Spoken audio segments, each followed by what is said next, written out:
বাংলার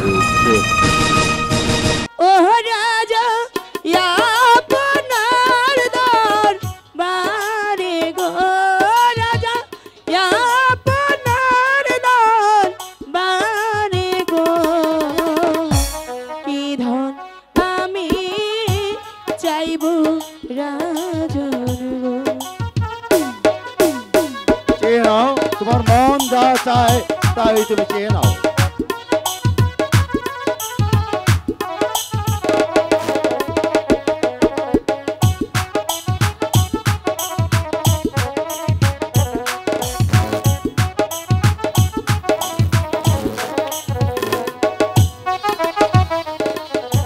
যাহা চাইব তাহাই দিবেন গো। ও রাজা বলছেন আপনার মুখে গো রাজন বলছেন আপনার মুখে গো যাহা চাইব তাহাই দিবেন গো।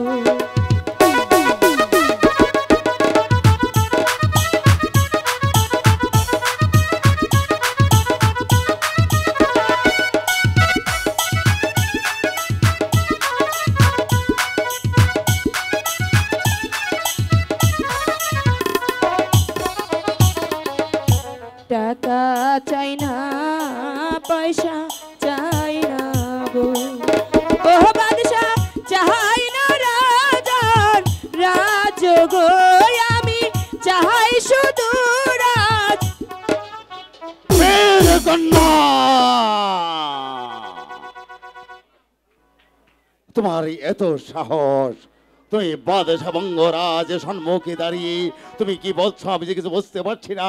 বেদ কন্যা, এখনো তুমি সুস্থ হয়ে বলো, তুমি কি পুরস্কার আমার কাছে চাও? আমার পুরস্কার আমি চাইছি।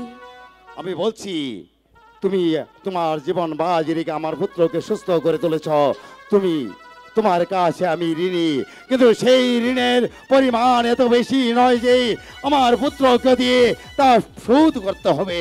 তুমি অন্য কিছু চেয়ে নাও। আপনি আমারে চাইতে কইছেন, আমি চাইছি, এবার আমার পাওনা দিয়া দেন, আমি চলে যাই। হ্যাঁ, আমি তোমার পাওনা দিয়ে দিব বেদ কন্যা। আমি তোমার কাছে ওয়াদা করেছি তুমি যা চাইবে আমি তাই দেব, কিন্তু তুমি অন্য কিছু চেয়ে নাও, প্রয়োজন আমার রাজ্যের অর্ধাংশ চেয়ে নাও, তবু আমি দেব। আমি অন্য কিচ্ছু চাই না, আমি শুধু রাজকুমাররে চাই। খামোশ বেদ কন্যা, তুমি কোথায় দাঁড়িয়ে কথা বলছো তা তুমি ভেবে দেখেছ? এখনো বলছি সময় আছে, তা না হলে তোমাকে আমি পুরস্কারের বদল তিরস্কার করে বিদায় করব। যাব না।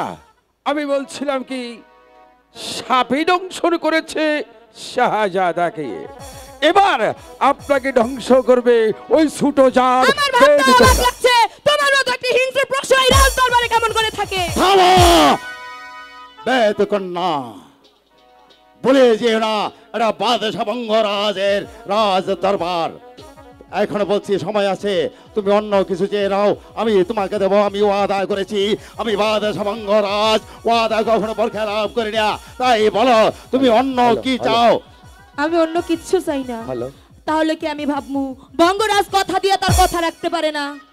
থামো থামো বেদ কন্যা, তুমি যদি আকাশের চাঁদ চাও তাহলে তোমাকে ওই আকাশের চাঁদটা ছিঁড়ে দেবো। যাব না। আপনি শুধু একবার আদেশ করুন, আমি এই ছোট চাঁদ বেদ কন্যাকে ঘাড় ধাক্কা দিয়ে প্রাসাদ থেকে বিদায় করব। কেন বেদ কন্যা এমন কি অন্যায় করেছে যার জন্য তাকে গলা ধাক্কা দিয়ে দরবার থেকে বিদায় করে দিতে হবে? বেদ কন্যা তার সঙ্গে আমি ওয়াদা করেছি, যদি আমার পুত্রকে সুস্থ করে তুলতে পারে তাহলে বিনিময়ে যা চাইবে আমি তাই দেব। কিন্তু বেদ কন্যা কি চেয়েছে তা তুমি জানো? কি চেয়েছে? বেদ কন্যা চেয়েছে আমার একমাত্র সন্তান শাহজাদা আনোয়ারকে। গোস্তাকে মাফ হয় আলিজা, যাব না। গতকাল আপনার একমাত্র সন্তান শাহজাদা আনোয়ারকে সর্বে দংশন করেছিল। বেদ সর্দার বলেছিল তাকে সুস্থ করতে হলে মরণ বিন বাজাতে হবে, আর ওই মরণ বিন যে বাজাবে তার গলা দিয়ে রক্ত উঠে সে মারা যেতে পারিবে। সব কিছু জানার পরও এই জ্যোৎস্না তার জীবনের বাজি রেখেবে আপনার পুত্র শাহজাদা আনোয়ারকে সুস্থ করে তুলেছে।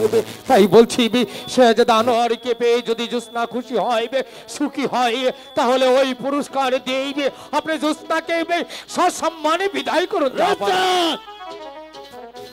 তুমিও কি ভুলে গেছো বাদশাহ ভঙ্গরাজ সম্মুখে দাঁড়িয়ে কথা বলছো?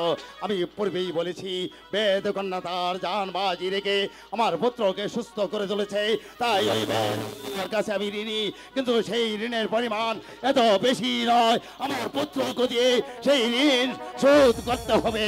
আমি এখন বলছি তুমিও বেদ কন্যাকে বুঝিয়ে দেখো, সে যদি আমার রাজ্যের অর্ধাংশ চায় আমি তাই দেব, তবু বিনিময়ে আনোয়ারকে দেব না। কেন দেবেন না জাহাপনাব? আপনার বংশ মর্যাদা দুলুর সাথে মিশে যাবে সেই জন্য। কিন্তু একবার ভেবে দেখুন জাহাপনাব, এই বেদ কন্যা যদি ওর জীবনের বাজি নিয়ে আপনার সন্তানকে সুস্থ না করতে হবো, তাহলে হয়তো আপনার একমাত্র সন্তান শাহজাদা আনোয়ার এই পৃথিবীতে আর বেঁচে থাকতো না। আনোয়ার যদি বেঁচে না থাকতে হবো, তাহলে ওই সন্তান নিয়ে আপনি অহংকার করতে পারতেন না। তাই বলছি ওই বেদ কন্যার চাওয়া পূর্ণ করে বেদ কন্যাকে সসম্মানে বিদায় করুন। ঠিকই বলেছে রাজ্জাক, যদি শাহজাদা আনোয়ার না থাকতো তাহলে কোথায় থাকতো আনোয়ার? কিন্তু রাজ্জাক, তুমি একটিবারের জন্য ভেবে দেখেছ কোথায় ওই বেদ কন্যা আর কোথায় আমি বাদশাহ ভঙ্গরাজ? দেখেছি জাহাপনা, দেখেছি।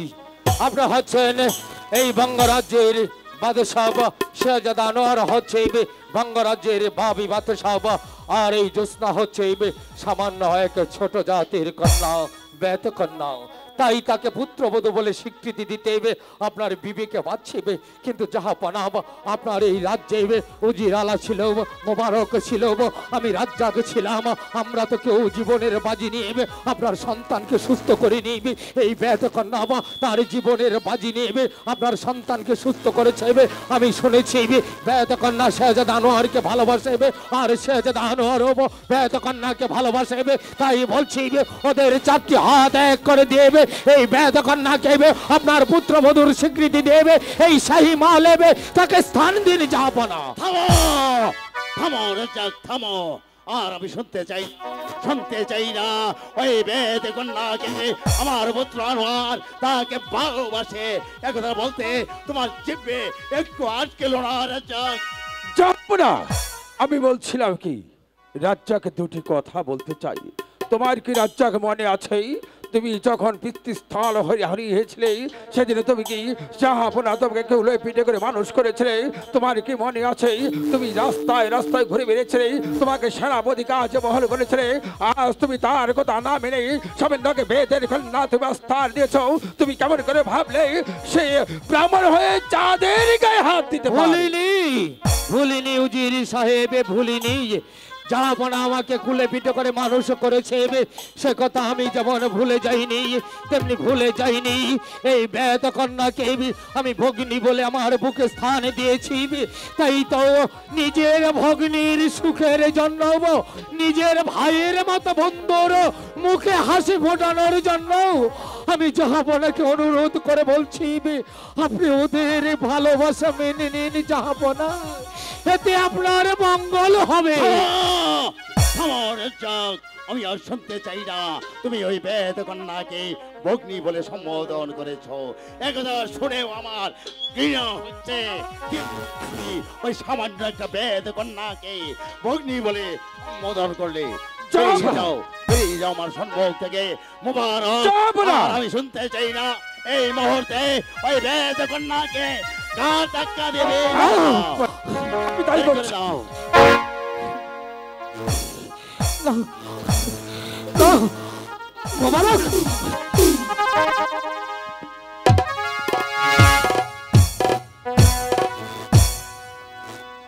বাহ হুজুর, পুরস্কারের বদলে তিরস্কার আপনি আমার করেছেন, আমি তা মেনে নিয়েছি। কিন্তু আপনার একটা কথা কইবার চাই, আমাদের ভালোবাসা যদি সত্যি হয়ে থাকে একদিন না একদিন রাজকুমাররা আমি পামই। আর একটা কথা কইয়া যাই, আমি শুনছি প্রজারা যদি ভুল করে বিচার করে স্বয়ং রাজা, আর রাজা যদি ভুল করে বিচার করে স্বয়ং খোঁজা।